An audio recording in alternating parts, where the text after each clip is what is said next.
Yes, my friends, the Steelers are preparing to face the Seahawks on Sunday, and man, I'm very confident we'll win this game. If you believe the Steelers will win, hit that like button hard, and if possible, write something like this. Go Steelers, my heart bleeds black and gold. The burning question is, will the Steelers make the playoffs? Many fans believe they can even make it to the Super Bowl. And why not? Well, subscribe to the channel to receive all the Steelers updates this season. Now let's get to the topic of the day. The performance of Broderick Jones in the season opener against the New York Jets was nothing short of concerning. Giving up 3 sacks in a single game has forced the Steelers' front office into a position they surely hope to avoid this early in the season, reevaluating their starting left tackle situation just weeks before the midseason trade deadline. It's no longer about optimism or potential. It's about performance. And if Jones continues to struggle at this level, the Pittsburgh Steelers may not have a choice but to make a serious move, especially with playoff aspirations and Aaron Rodgers under center. Let's make one thing clear. There's no immediate decision expected. Not this week, probably not next week either. Broderick Jones is a former first-round pick. The organization invested in his development, and they want to be absolutely certain he's a lost cause at left tackle before pulling the plug. But the clock is ticking. If we're looking at another week or two of Jones giving up multiple sacks per game, the team will be forced into action. And with the playoff picture getting clearer every week, Pittsburgh cannot afford to go into matchups against teams like the Chiefs, Bills, or Ravens with glaring holes on the offensive line. There are several replacement options the Steelers can explore, starting internally. Calvin Anderson is perhaps the most obvious fallback. Signed to a $4 million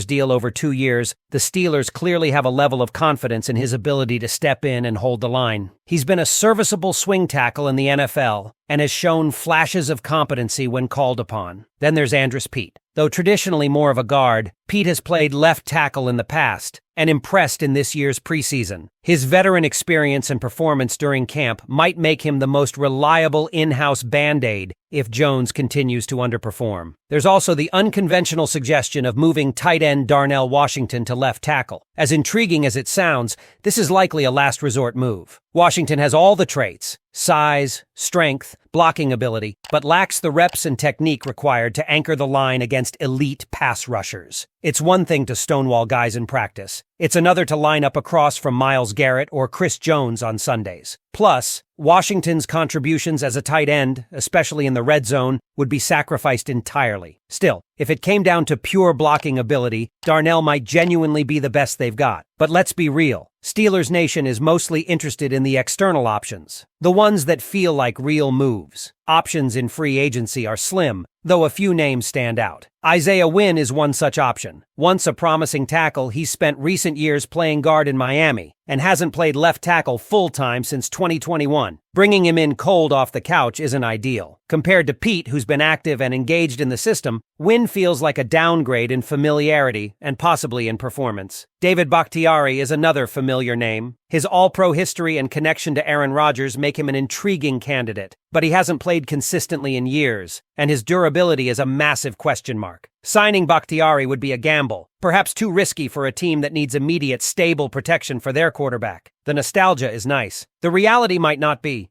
Another option flying under the radar is Dan Skipper from the Lions practice squad. He's got starting experience and wouldn't cost much in terms of compensation. He's older, but as a temporary plug-in, he might be the most logical practice squad target if the Steelers want a cheap, immediate upgrade. Now, let's shift to the big plays. The trade market. It's a tough landscape. Teams aren't eager to trade quality offensive linemen mid-season. Injuries pile up, and depth becomes even more valuable. That said, there are some intriguing possibilities. The most realistic and possibly most exciting name on the trade board is Braxton Jones from the Chicago Bears. Still only 26 years old and in the final year of his rookie contract, Jones has graded consistently well by PFF standards, ranking 19th, 22nd, and 22nd over the past 3 seasons. With Chicago investing in OC Trapilo and entering full rebuild mode, they may be willing to part with Jones for the right price. His ceiling is high, and his performance has been steady enough to warrant real consideration. If Omar Khan can pull the trigger here, this might be the ideal fix. If Jones is unavailable, Rasheed Walker of the Packers could be next in line. Only 25, Walker is on an expiring deal and could be the odd man out in Green Bay with Jordan Morgan emerging as the future at left tackle. If Pittsburgh wants a young,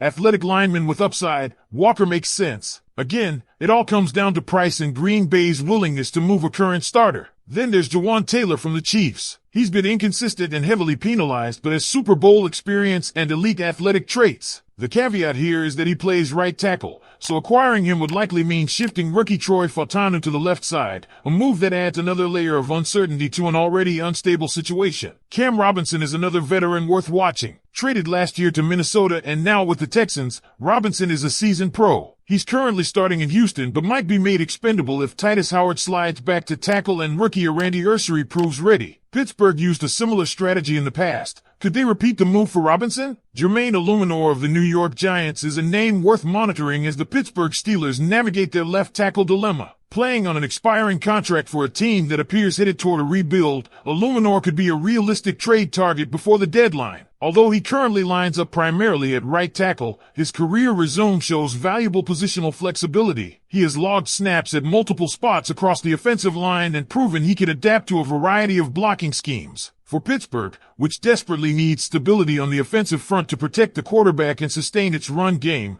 Illuminor would represent a solid stopgap solution. He's not a long-term franchise cornerstone, but he's the kind of reliable, plug-and-play veteran who can steady the ship and allow younger players to develop without being thrown to the wolves too early. Another name that jumps off the page is Braden Smith of the Indianapolis Colts. Smith may very well be the most underrated offensive lineman in the NFL over the last several seasons. Technically sound, consistent, and highly intelligent, he has been a stabilizing force for the Colts despite constant turnover at quarterback and repeated coaching changes. Like Illuminor, Smith is in the final year of his deal, meaning Indianapolis could be tempted to deal him if they lean into a youth movement and look to acquire future draft capital. The challenge, again, is that Smith is a right tackle by trade. Acquiring him would require Pittsburgh to reshuffle the deck, possibly flipping Broderick Jones to the left side, reconfiguring protection schemes, and altering how the offense attacks in the passing game. Still, when talking about best player available, Smith might be the most talented lineman on this list and would instantly raise the floor of Pittsburgh's offensive line. DJ Humphries and Andrew Wiley round out the list of potential trade candidates. Humphries, the longtime Arizona Cardinal, has been a dependable left tackle for most of his career and, even if his play has dipped slightly in recent seasons, he still brings valuable experience protecting the blind side. Adding him would not only help shore up the position but would also inject veteran leadership into a relatively young unit. Wiley, meanwhile, has proven himself to be one of the more versatile linemen in the league. His time with the Kansas City Chiefs included multiple Super Bowl appearances,